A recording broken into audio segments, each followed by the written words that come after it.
Anne har haft en lang dag med arbejde og har lige hentet sin søn Hugo fra vuggestuen. Annes mand har lige sms'et til hende, at han alligevel ikke når at handle til aftensmad, da han bliver nødt til at arbejde en time længere.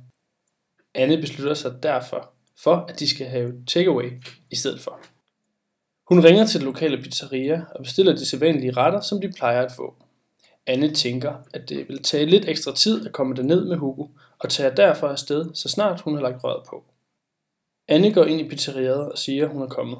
Pizzamanden er ikke færdig med hendes bestilling endnu, og siger derfor, at der kommer til at gå nogle minutter, inden den er klar.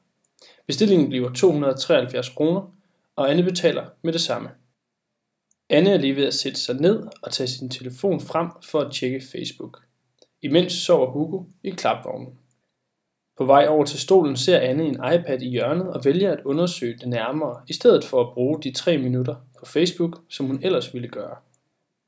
iPad'en spørger om, hvor mange penge Anne lige har brugt på sit måltid. Hun svarer, at hun har brugt ca. 300 kroner. Displayet viser nu Anne, hvor mange måltider Fødevarebanken kunne give for det samme beløb, som hun lige har brugt på 3 pizzaer.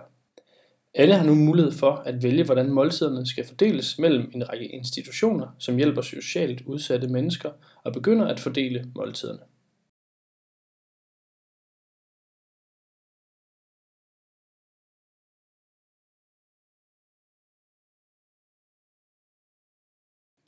Da Anne har fordelt måltiderne, fortæller displayet hende, hvordan Fødevarebanken har brug for hendes hjælp til at gøre dette i virkeligheden.